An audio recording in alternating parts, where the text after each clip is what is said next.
Something really unsettling is happening in Washington.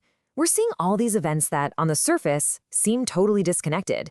A weird comments about Greenland, a fight over war powers, a totally chaotic meeting. But they're not separate. They're all pieces of the same puzzle. A story about a power structure that's cracking under enormous pressure. So let's connect the dots and see what picture emerges. Man, that just nails the feeling, doesn't it? It's like the old rules, the old map of how things work. It's just gone. What we're seeing isn't just your standard political fighting. It's the sound of a system under an immense, almost breaking amount of strain. So where does this all start? Well, it's not with some huge explosion. It begins with something that seemed small, a moment of hesitation that really exposed just how frayed the nerves of American power have become. And it all starts with the Speaker of the House. And there it is. That's the moment. I mean, think about it. When the Speaker of the House can't even bring himself to fully back the leader of his own party on a wild idea like annexing Greenland, that tells you something big is happening. It tells you that control is slipping, the fear is fading, and blind loyalty, that's no longer a guarantee. This wasn't leadership. This was damage control. And this really shows you the corner Johnson is in. On one side, you've got the MAGA mandate. It demands absolute, unquestioning loyalty, projects strength at all costs. But on the other side, you've got the brutal reality of his job, a House majority so thin you can't even see it. He's got members in swing districts who are terrified. He hesitated because, well, what other choice did he have? So why did he hesitate? Why the public break? Because the Speaker's chair isn't sitting on solid ground right now. It's more like it's built on thinning ice.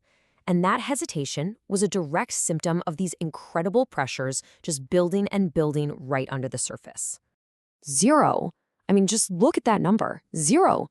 That's his effective majority in the House right now. After a death, some resignations, hospitalizations, it's gone. He literally has no votes to spare. He can't afford to lose a single person on any given day. There is absolutely no margin for error. And look, the pressure isn't just about the numbers in the House. It's investigative. A House committee just voted to subpoena 25 years of Donald Trump's financial records. But here's the real bombshell. This wasn't a party line vote. Six Republicans voted yes.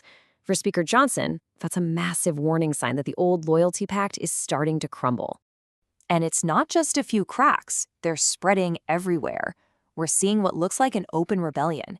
You've got 5 Republican senators voting against the White House to limit war powers.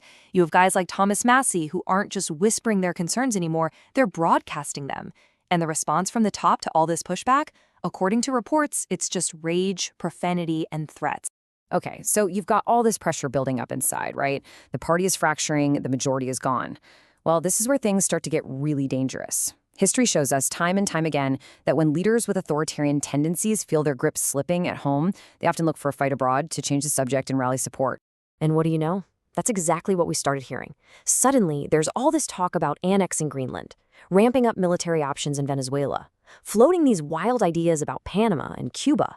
This isn't some coherent, thought-out foreign policy. This is a scramble. It's a search for a crisis, any crisis that's big enough to make everyone forget about the problems at home. And that's the real kicker, isn't it? The profound irony here is that America First was sold to voters as a promise of restraint, an end to foreign adventures. But now it's become this empty slogan that's so flexible it can be stretched to justify pretty much anything, including the very conflicts it was supposed to prevent. But look, this isn't just random chaos or a series of impulsive decisions. There's a method here, a pattern.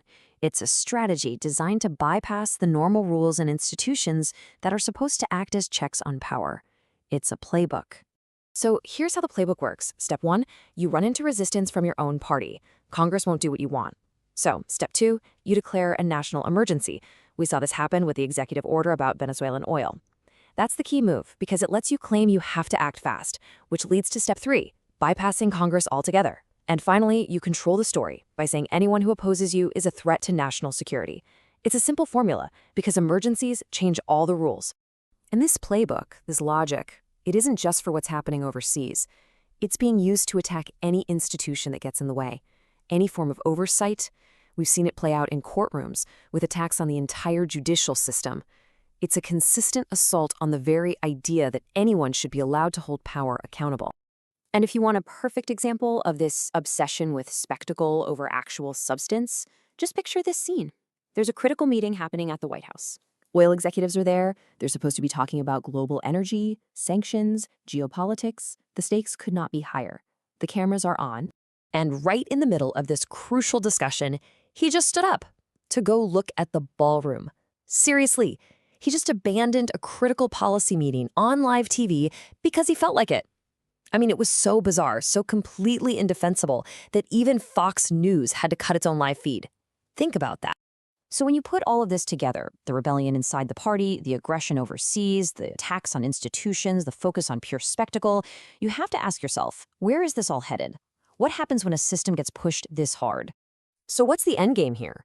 Well, some analysts and reports point to a potential scenario that looks something like this: a geopolitical flashpoint.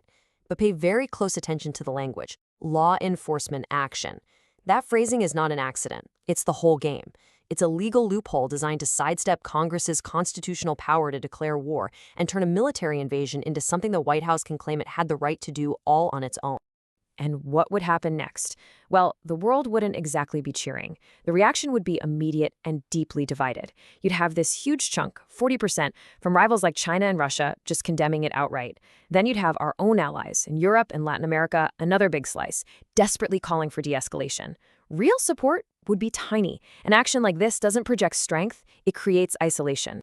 So really, what this all boils down to is a massive, real-time stress test on our most important institutions. For Congress, the test is, will they choose their constitutional duty of oversight, or will they choose party loyalty? For the courts, it's, will the rule of law stand up against political intimidation? And for our global alliances, it's a test of the very idea of collective security versus raw unilateral force. And all of this brings us back to one final, unavoidable question. The guardrails of the system are being tested like never before, not by some outside enemy, but from the very highest office. So when a system is put under this much pressure from this many different directions all at once, does it bend or does it break?